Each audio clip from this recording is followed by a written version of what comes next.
Uh, Hi everyone, we are Group 9. Our research topic is safe representation for Maya glyphs. So the Maya language is still a mystery for people. The Maya script, also known as Maya glyphs, is historically native writing system of Maya civilization of South America and is the only South American writing system that has been substantially deciphered. It early found uh, identified the Maya date to 3rd century, and it's still used right now. And the previous effort to recognize Maya character is using HOSC most. The HOSC most include 5 ways. The first is compute the local orientation field. Second is define a circular space centered at a given pivotal point location. Third is partition the circular space into real and even distribution orientation angles. And next is computing the histogram of local orientation distribution within each region. 5 is combine all the histogram into one vector representing the shape feature of a given pivotal point. So that was the overall effort of recognizing Mayan character. And continuing from that, there are previous work that the research paper is trying to tackle and improve. So the main method that previous works used was histogram of orientation shape context, which is also abbreviated as HOOSC, which is, as you can see in the image, when you compare two images to see whether they are same or different type of image, you look at the two images side by side and compare each aspect of the image and see whether those two are same image or not. And this is the exact same approach, but have so many steps because it's traditional method to compare images and do image classification. So I talk about the proposal work. They will use convolutional neural network, which we call the CNN in deep learning algorithm, which can take an input image, extract the feature such as various aspect or object in image, and be able to differentiate one image to another. The processing required in CNN is much lower compared to other classification algorithms such as HOSC most.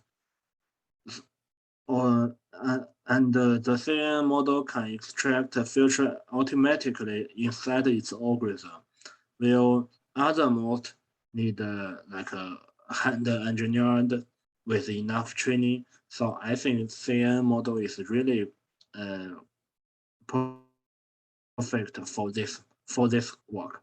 And the CNN model simulates the human brain.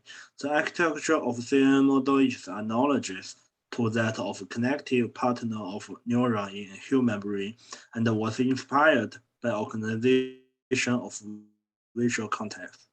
Individual neurons respond to stimulate only in restricted region of visual field, known as receptive field. A collection of such field overlap to cover the entire visual area. So for the convolutional neural network, there are two types of convolutional neural network CNN model that was used in this paper. One of those networks was a VGG60 network, which is made with the model architecture you see in the image. So there are convolutional layers that get the image, and there's a max pooling layer which extract feature from the image and you do that multiple times to extract as much feature as possible from the image. And after then, you have a fully connected layer, which allows the model to connect each features extracted from the image to each classification of type of data. So the end part would be for my maybe English alphabet, A, B, C, all the way to the Z. And the feature would be fully connected with the type of image that we want to classify. And then we will be able to classify the image that is inputted to our CNN model. And there's another model called SketchANet, which is very, very similar to the VGG16 network that we introduced in the last slide. So then what is the difference between those two? Actually, there are not much difference, but the most important difference is that VGG network uses ImageNet to train its model, which are consisted of regular daily images, while SketchANet trains its model using human sketch dataset, as you can see on the right side. And for one of the main contribution they did to this model was to do the data augmentation. So there are lack of a Mayan hieroglyph data set in the world. So they used the data augmentation to solve the lack of data. As you can see from the image, if you do the data augmentation, which you rotate the image, you zoom in the image, zoom out the image, you will be able to construct more data even from just a one single image, like you can see from the cat image at the PowerPoint.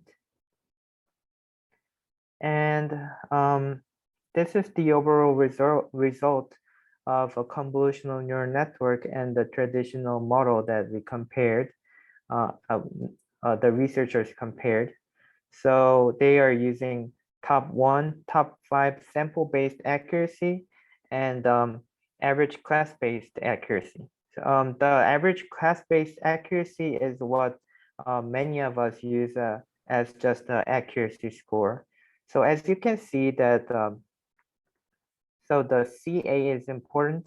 So at every number of class level, the VGG16 RGB-B model outperforms all the other model on CA accuracy score. And the SketchANet does well, but it's not as good as VGG network. And the HOOSC, which was the traditional model mainly used in this field, severely lack accuracy compared to VGG network or SketchANet network. So yeah, for conclusion, like the author have 4 points. The first is we need as much data as possible during training because it improves our performance. Second, compare the class-based average and the sample-based performance to allow us to evaluate the model training. Second, the pre-trained CNN model extract the representation of highly graph much better than model without pre-training. Fourth, the oversampling via data augmentation help solve the unbalanced dataset problem. And for future work, although the author has done extensive work on problem, I think the author could have do more to increase the size of dataset. So we should use the GN for generate more data in our project